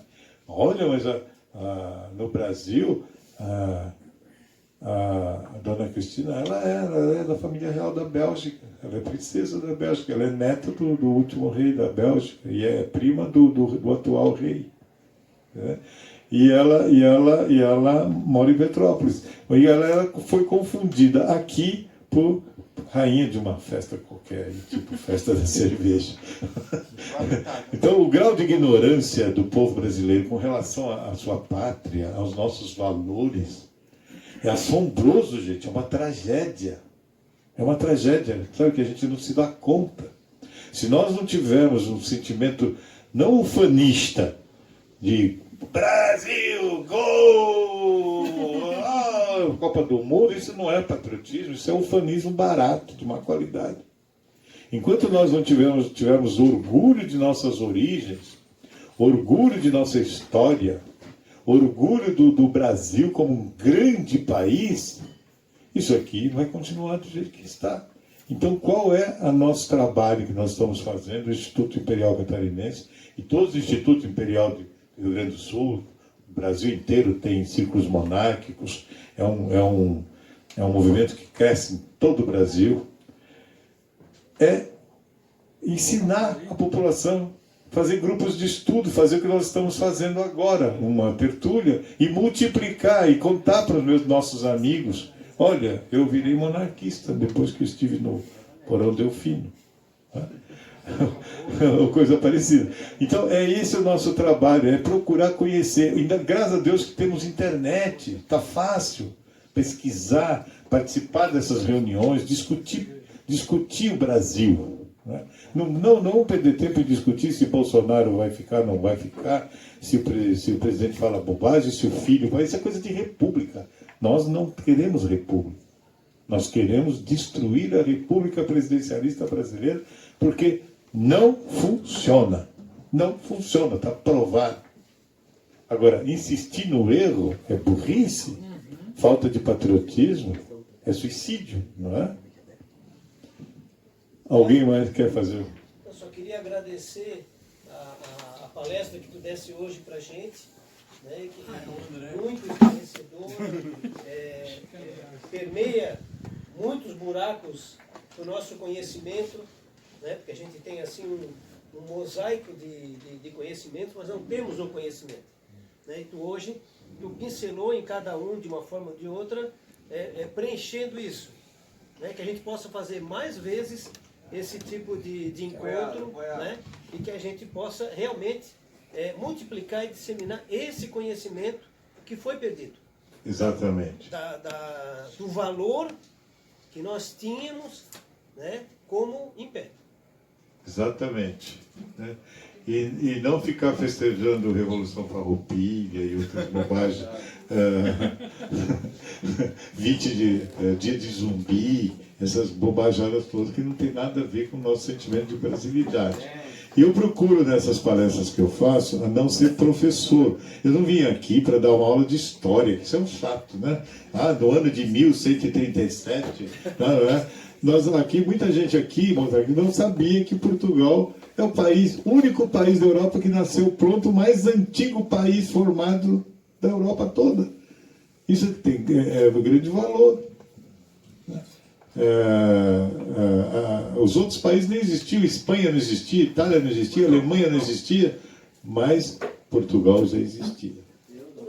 Jair, deixa eu só contribuir rapidamente a essa história que existe, né, de que Dom João fugiu para o Brasil. É um absurdo. Como naquele filme da Carlota Joaquim. Aquele filme deveria ser queimado, inclusive ela junto.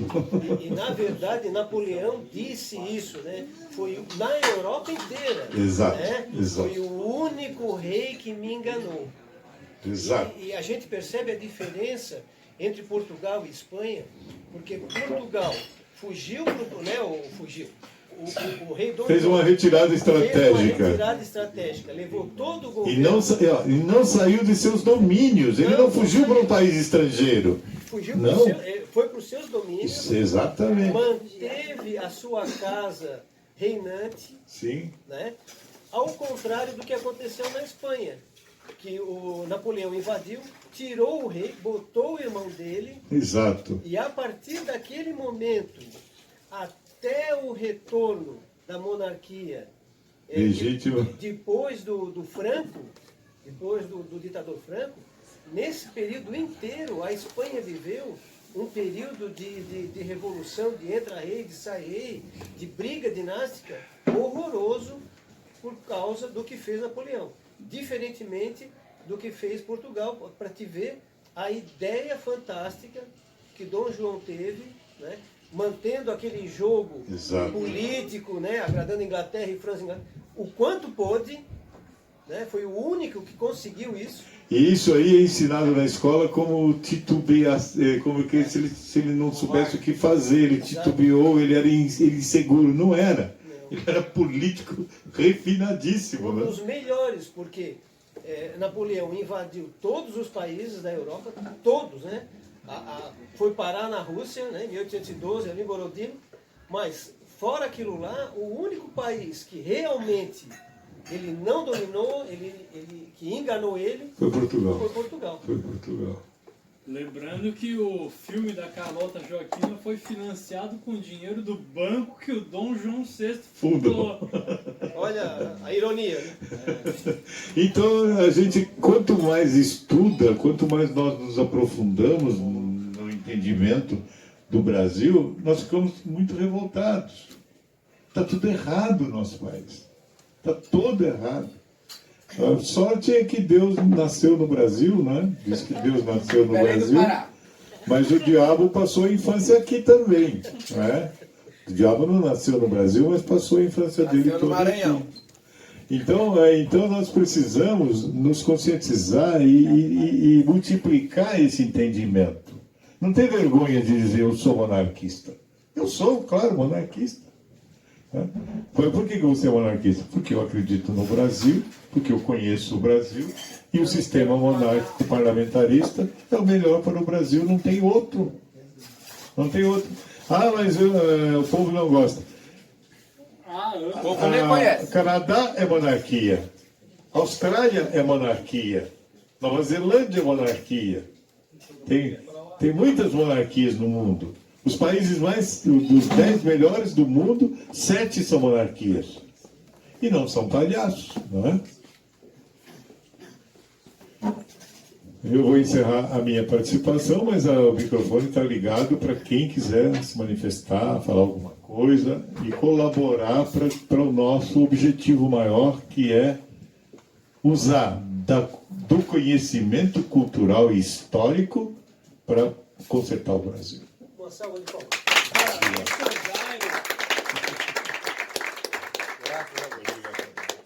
Quero agradecer também a Milena, que trabalhou bastante para que esse encontro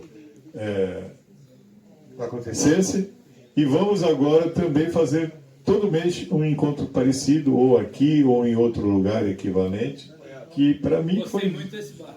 foi agradável. Você no bato gosta, né?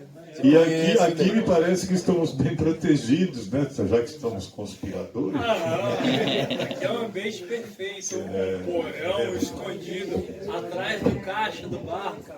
Milena. Com licença, eu agradeço a todos que vieram.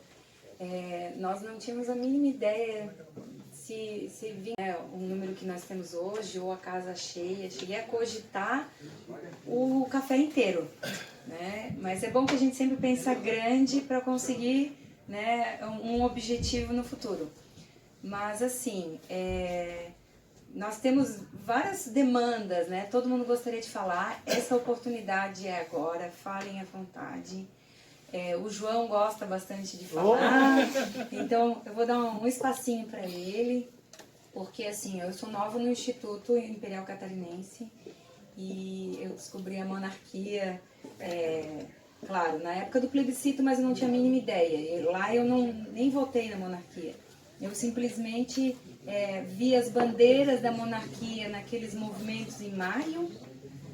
E eu estava indignada e agora continuo entendendo que para que aconteça a limpeza que a gente precisa, principalmente no STF, só realmente mudando toda a forma de governo, né? Então é isso. Tá bom? Obrigada a todos. Vou passar para o João. Boa noite. Bom, João, né? Enfim. Pessoal, há mais ou menos uns 2 meses eu estou numa bateção de cabeça com um grupo sobre a questão do estudo. Essa obra aqui, eu acho ela fundamental para quem quer iniciar na questão do estudo. Ela está com a capa muito nova, muito bonita, mas ela é mais velha do que... Né? Enfim. Muitas pessoas... Muitas pessoas. Mas poucas das que... E ela, eu acho interessante o prefácio de Dom Luiz, que Dom Luiz fala que, repara uma coisa, a maioria dos brasileiros nunca se preocuparam em ver política antes da história do impeachment da Dilma. Ninguém estava preocupado em esquerda, direita, Foro de São Paulo e nada mais. Ninguém se preocupou com isso. Como diz o Flávio Morges, o brasileiro só vai às ruas quando pesa no bolso. Pesou no bolso, 20 centavos, foi todo mundo pra rua. Enfim, Dom Luiz fala uma coisa muito interessante. O brasileiro não tem interesse pela política porque não é a sua história. Está lá no prefácio de 1992. Dom Luiz Gastão de Orleans e Bragança, que não é o Dom Luiz Felipe, é o tio dele. Por quê? Porque metafisicamente a nossa história não tem nada a ver com república. Estava eu há 2 anos atrás cobrindo um furo do Michel, que era para ele estar lá em Laguna dando uma palestra numa escola. Eu te dei a cobertura. Deu toda a cobertura, né? Mas era para tu estar lá. E eu fui para Laguna. E eu vi que a professora de história, ela ficava assim, eu não posso deixar esse moleque palestrar. E ficava em cima de mim todo o tempo. E eu palestrei. Meu aluno levantou a mão e falou assim, agora eu entendo, porque se nós estudássemos a história do Brasil, ia ser todo mundo monarquista. Porque você não conhece a sua história. Por isso que quando nós damos palestras sobre monarquia, eu sempre falo, não precisa você pegar lá do começo pra cá. Pega daqui pra lá. O Jairo falava, por exemplo, o futebol. Repara, o Brasil é conhecido como o que lá fora? O Brasil, o país do futebol e do que mais? Por quê? Porque para fazer do futebol e do carnaval sagrado, eu falei agora o que é o ser sagrado, que envolve sacralidade, e sacralidade envolve sacrifício, ou seja, alguém tem que morrer para algo virar sagrado. Mataram quem? Mataram Machado de Assis. Mataram André Rebouças. Marcílio Dias. Quem? Marcílio Dias. Ana Nery. Tantos homens históricos pro Brasil. Isso foi na época de quem? Getúlio Vargas. O Jairo ficou aqui batendo na tecla desse negócio aqui. Getúlio Vargas, presidente em 15 anos, 2 constituições. 2. Né? E ele ainda conseguiu respeitar. Por isso que eu amo tanto o Carlos Lacerda. Né? Então, gente, comecem... queimou as bandeiras estatais. É verdade. Né? Fez do Brasil um seminazismo. Inclusive o Brasil, antes do nazismo chegar Era na Alemanha o nazismo? Era na Alemanha. Antes dele chegar na Alemanha, já tinha vindo no Brasil. Né? A esquerda é nazista. Por quê? Porque o nazismo prezava o quê? A eugenia. Quem que Hitler matava? Tem pressão alta? É negro? É doente? Aborta. Não pode. É gente fraca. Gente assim não pode sobreviver. A eugenia. Por que as clínicas de aborto dos Estados Unidos só estão em bairros negros? Por que quando a feminista vai falar sobre aborto, ela fala assim, porque a mulher negra e a mulher pobre tem direito de abortar? Por que não aborta as brancas também? Porque branca é uma raça boa na cabecinha delas. Elas são eugenistas. Elas fazem separação de cor e de classe. Nós não. Nós queremos que todos nasçam. Enfim, eu não vou me alongar. Só que as brancas têm cachorros, né? Que têm filho. Essa foi boa. Eu vou lembrar só de uma curiosidade. Antes de começarmos aqui a nossa palestra, nós estávamos ouvindo umas músicas, né? Uma cantora cantando muito bonito, que são as famosas modinhas imperiais, que era uma característica do Rio de Janeiro no século XIX. que depois foi descoberta por Mário de Andrade nas suas pesquisas. As modinhas imperiais, que têm influência italiana e portuguesa, nasceram em Florianópolis. Na primeira metade do século XIX, 2 compositores, 2 músicos, vieram para Florianópolis para cumprir pena. Eles foram castigados, vieram desterrados, vieram para desterro. E aqui eles foram trabalhar no Palácio do Governo, na Praça 15. E eles mexeram com a mulher do governador, fizeram algum crime e foram expulsos do palácio. Mas o governador deu umas terras para ele na Lagoa da Conceição como punição. Eles ficaram um tempo fazendo música na Lagoa da Conceição e depois fugiram para o Rio de Janeiro. Então as modinhas imperiais brasileiras, que marcou o século XX, nasceu em Florianópolis. Então, só para encerrar, gente, eu não me apresento no começo, meu nome é... Meu nome, na verdade, é Douglas Barbosa. Pronto. Michael Douglas. Michael Douglas Barbosa aqui. Vulgo João Patriota. Pronto. Né? Não vou contar só do João, não. Mas, atualmente, o Instituto Imperial Catarinense ele conta com a comissão de frente, né? Então, o Jairo está na presidência desse instituto. Eu estou na secretaria. O André não sabe, mas ele está na tesouraria, né? Ainda não teve nomeação, mas enfim. E qual é a pretensão? É devolver a brasilidade do povo. Que falta tanto. Falta brasilidade. Falta a sensibilidade do brasileiro. Né? Como eu falava agora há pouco, a frase do Flávio. O brasileiro só vai às ruas quando pesa no bolso. Mas e quando pesa na tua história? Quando pesa na tua moral? Tu vai às ruas? Tem que ir. Tem que ir. Entende? Então, eu vou pedir 2 coisas. A primeira é, entre no site do Instituto, institutoimperialcatarinense.com, não é isso, Jair? Enfim. É uma página no Facebook. Tá lá. Obrigado. As carteirinhas, quero minha carteirinha. Obrigado. Só um pouquinho. Beleza. Diz como que você consegue comprar o livro Bom, no site pessoal, e também sobre... Pessoal, o livro, você procura o André. Pronto, procura o André, tá aqui o livro chiquérrimo. Esse livro do Armando é fabuloso. É uma aula de história fabulosa. Outra coisa. Obrigado. Dom Bertrand, Dom Luiz já estão bem velhinhos. Fizeram uma cartilha. E eles são resguardados, né, sempre pelo Pró-Monarquia. E o Pró-Monarquia tem essa revista maravilhosa. Aliás, primeiro eu vou falar da cartilha. Isso aqui, gente, é um catecismo, posso dizer assim. É um beabá. O que eu preciso entender sobre monarquia está aqui dentro. Em perguntas e respostas. Eu hoje fui nécio, esqueci as minhas 30 em casa. Eu tenho 30 impressas e esqueci, gente. Podem me fuzilar se quiser. Né? Tá. O Pró-Monarquia lança essa revista todos os meses, né?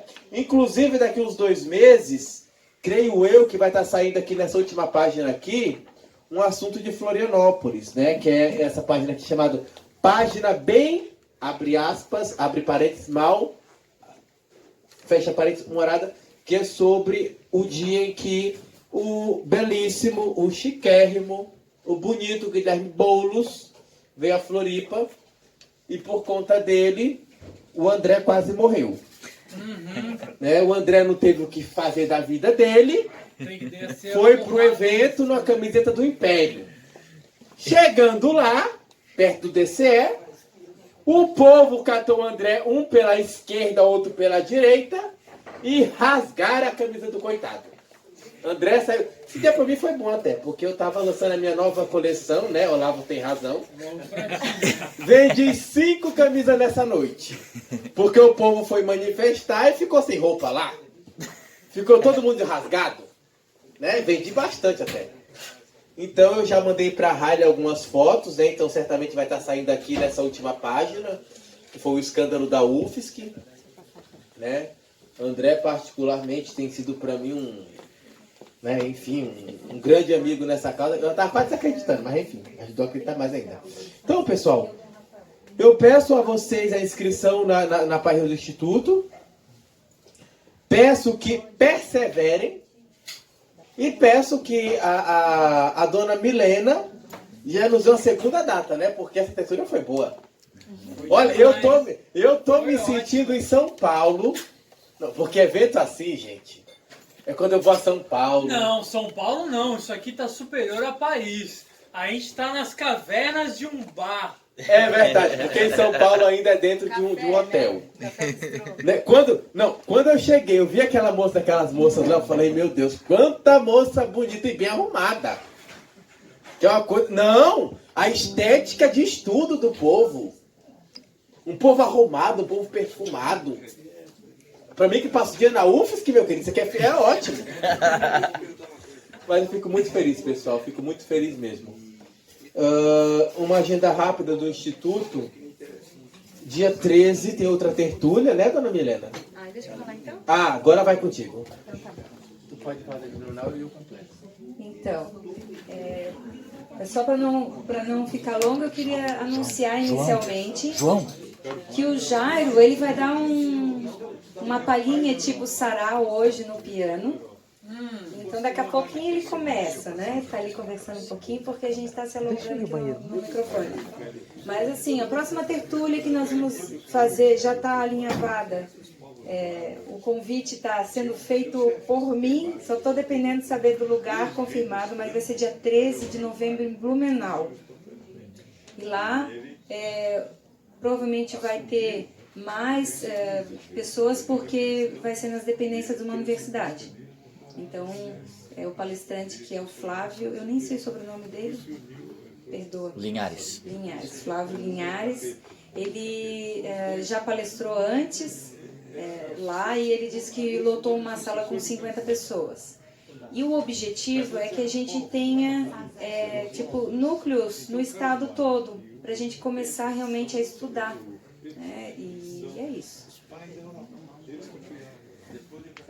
Vamos ser breves, João? Vamos ser breves. Adoro ir direto. Diretíssimo. Bom, já falei um pouco desse livro. Esse livro o Armando escreveu quando surgiu no Brasil a proposta do plebiscito. Então, ele, na boa vontade dele, acreditava que o brasileiro estudando um pouquinho, ele pudesse chegar, né, a concluir o bom caminho da monarquia. Então, esse é o livro do Armando Alexandre dos Santos, né? Sobre o parlamentarismo. Tá bom? Bom, pessoal, a gente encerra por aqui. Eu agradeço em nome de todo o Instituto. Eu vim correndo da UFSC para cá para poder pegar o resto do evento. Oi? Chegou em bom tempo. Valeu. Né? E eu espero que haja uma segunda tertúlia. Né, uma segunda tertúlia, para a gente aprofundar um pouco mais. O Jairo hoje falou sobre as questões da queda do império, do positivismo, e na próxima tertúlia a gente vai tentar abordar como que o Brasil chegou do nível que ele vivia para o nível de hoje. É tão triste, né? A gente vê que, poxa, temos internet, temos televisão, só não temos noção de quem nós somos. Exatamente. Como é que no passado Santo Agostinho, que não tinha nada disso, fez livro como fez? Dante Alighieri, Luiz de Camões. E o brasileiro com internet e tudo mais não faz porra nenhuma. Então a gente vai ver tudo isso, tá bom? Então agradeço a cada um de vocês. Boa noite.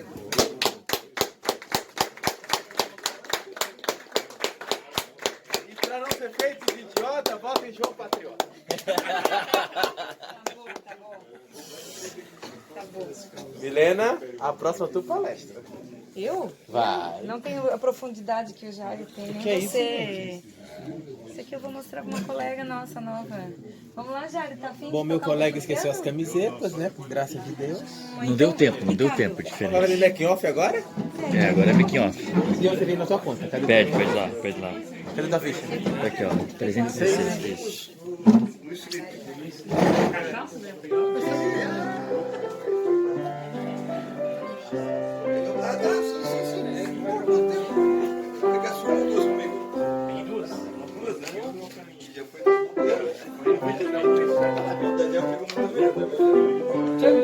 Isso aqui foi uma encomenda minha também. Prazer em te conhecer. Ah, o Jair vai dar uma.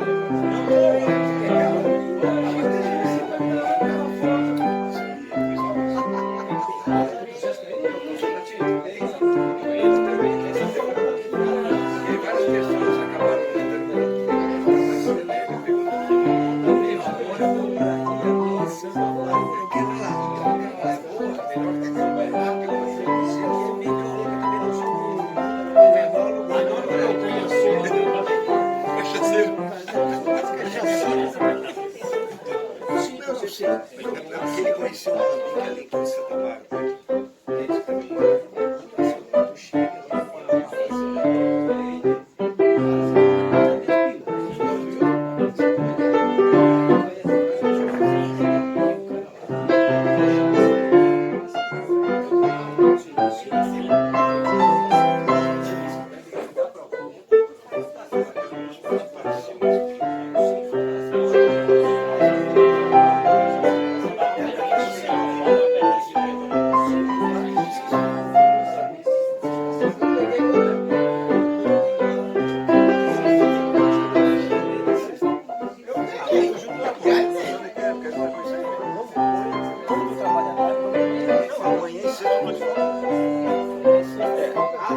Amanhã é mais fácil, porque sexta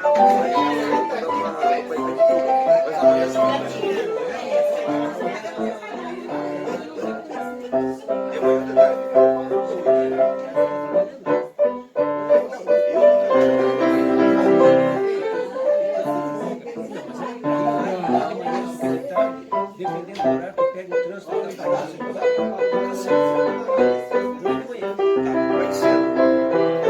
vai chegar lá, tá fechado. Tomando café e ainda a janela. Isso eu tenho que passar daqui. Eu levo as questões das 7h30.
Jairo, mande uma salve Regina.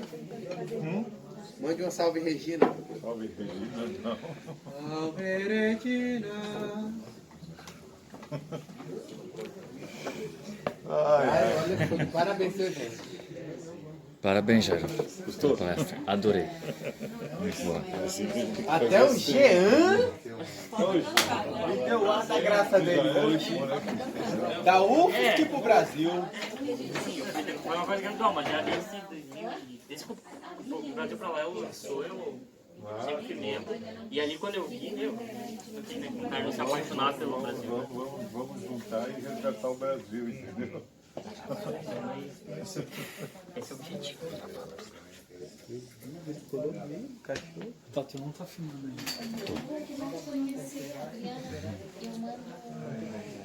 A gente ia fumar um cigarro ainda. Nós dois. Pois é. E o Jair também. Fumar, perder. Tu fuma? Não fumo, não bebo. Querido Silvio, Não seu Alessandro. não pega o fumo, Jairo não bebo, fumando. não trepo, só 20 pouquinho. Dizem que quem não fuma, não bebe, não mente, mas fica forte. Eu estou querendo ficar mais santo que o João. Eu quero ir pro céu direto. Não é Tá, só o para de João. filmar. Não é só o João. Eu só vou aparecer no final, mas pode contar. Olha que bom. Ei, Jairo? Pense no assunto, né, que nós discutimos. Tu és youtuber, tu não pode ter vergonha da câmera. É, eu não tenho vergonha da câmera. Só quando tá bêbado, né? Vamos pensar nisso. Não, quando eu tô bêbado eu tenho menos vergonha ainda.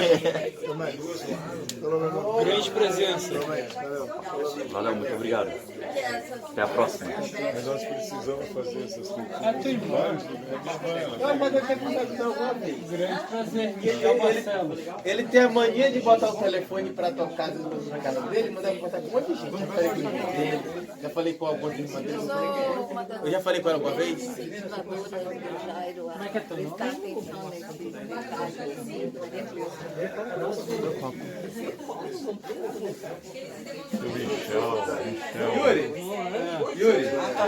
Não, falaram, me corrige. Ora bolas, como se eu soubesse muita coisa. O que seria do rei sem Michel? O que seria do rei sem Michel? Não, eu não botei Você embaixo tem da alguma frase. coisa a ver com Embaixo igual o caso, verás que o filho teu não pode a luta. Mas Marcelo? parecido. O teu é melhor, mas o outro tá bom. Eu vou fazer um de café depois, vou fazer de presente. É quem origina a família de Barcelos. A família de Barcelos. Pô, cara, tu foi o cara que rasgaram a camiseta, então? Que eu vi lá na foto? Pô, tu merece uma frente de mão. Sim, mas ela não vem da cidade. Eu achei que ia morrer. Eu achei que ia morrer. Ela vem da